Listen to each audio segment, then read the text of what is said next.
Level और 6 stages आपके दिमाग में होनी चाहिए, 6 स्टेजेस आपके दिमाग में होनी चाहिए, समझेंगे। अच्छा, इसमें एक चीज मैं आपको बता देती हूँ, जो लेवल 5 है इसको सोशल कॉन्ट्रैक्ट ओरिएंटेशन कहते हैं, और लेवल 4 को लॉ एंड ऑर्डर मोरालिटी, या इसका दूसरा नाम है सोशल ऑर्डर मेंटेनिंग।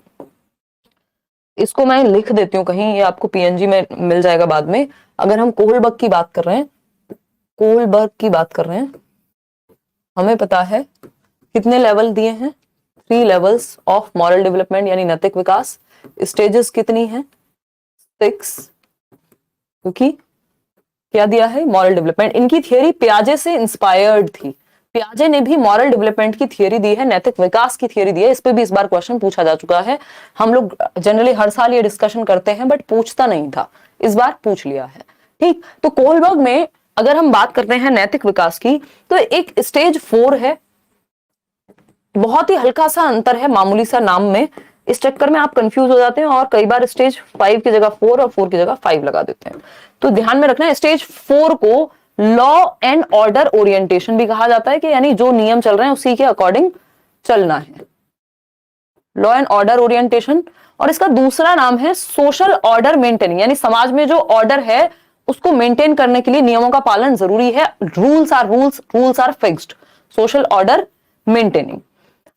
अब क्योंकि जो आपकी 5th स्टेज है उसका नाम है सोशल कॉन्ट्रैक्ट ओरिएंटेशन, यहां सोशल कॉन्ट्रैक्ट तो है बट इंडिविजुअल राइट्स भी हैं, तो ये थोड़ा सा ध्यान रखना है कि जब 5th स्टेज की बात हो रही होगी तो कॉन्ट्रैक्ट की बात होगी, जबकि 4th स्टेज में ऑर्डर मेंटेन करने की बात होगी, कॉन्ट्रैक्ट की बात 5th स्टेज में होगी। तो सोशल ऑर्डर मेंटेनिंग है तो 4th स्टेज है, सोशल कॉन्ट्रैक्ट ओरिएंटेशन है तो 5th स्टेज है। ये बेसिक सी कुछ बातें हैं। आते हैं क्वेश्चन सॉल्व करते हैं। तभी आपने होपफुली प्रीवियसली मैराथन देख लिए होंगे या ये वीडियो आप देख चुके होंगे इस थियरी का यूट्यूब पे भी, तो थोड़ा सा आपको आसानी होगी क्वेश्चन सॉल्व करने में। फटाफट से आते हैं, समझते हैं, क्योंकि अपने आप में 1-1.25 घंटे का डिस्कशन है। अगर हम सिर्फ थियरी पढ़ें तो एक सेशन तो कम से कम लगेगा ही, तो अभी उस पर बहुत ज्यादा डीप में ना जाते हुए इधर आ जाते हैं, क्वेश्चन से आपको चीजें समझ में अच्छे से आती हैं, कंफ्यूजिंग नहीं है। जब आप ये समझेंगे और 2 बार उसको रिवाइज कर लेंगे तो चीजें दिमाग में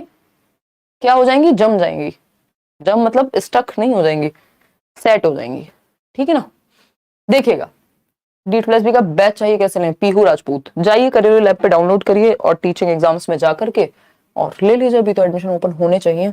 निशा ensures to finish given homework to avoid the, देखिए आपको किसी भी क्वेश्चन में बच्चा काम करने के पीछे उसका रीजन क्या है, क्योंकि कोहलबर्ग यही देख रहे हैं कि तर्क क्या है। ये पूरी थियरी तर्क पे बेस्ड है कि मॉरलिटी किस पे बेस्ड होती है, रीजनिंग पे, और रीजनिंग किस पे बेस्ड होती है, कॉग्निटिव मैच्योरिटी पे, और कॉग्निटिव मैच्योरिटी की बात कौन करता है, पियाजे करते हैं। तो पूरा जो रूट कॉज है इस थियरी का वो पियाजे की कॉग्निटिव डेवलपमेंट से निकल करके आता है, ठीक है ना।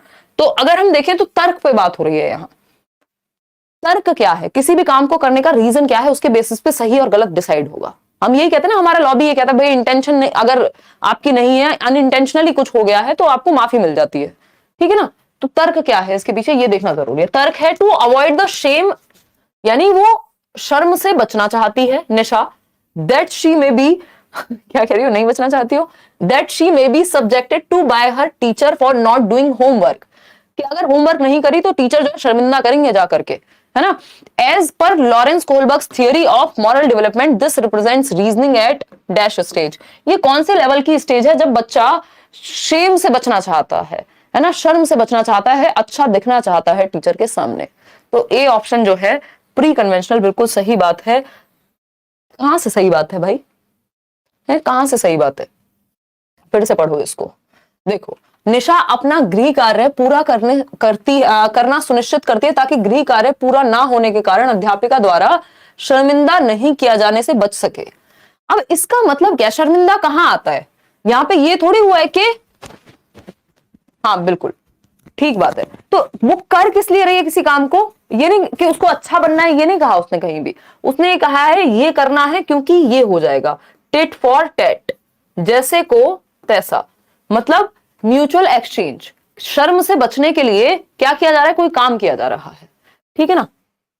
तो शर्म से बचने के लिए कोई काम किया जा रहा है कह सकते हैं हम, ठीक है। आगे बढ़ेंगे, क्योंकि ऐसा नहीं है कि उसको अच्छा बनने के लिए कोई काम करने की कोशिश में है वो। क्वेश्चन नंबर 3 देखिएगा, ये क्या कहता है, Umed does not eat the chocolate. आज I was not feeling energetic बिल्कुल भी, मैं सोच रही थी छुट्टी करें बट बनता नहीं है क्योंकि पता नहीं कब छुट्टी करनी पड़ जाए, है ना। देखिए, तो उमेद डज नॉट, तो थोड़ा सा कोऑपरेट आप भी करेंगे। Umed does not eat the chocolates that his father has got for guess thinking of what would happen if he would get caught।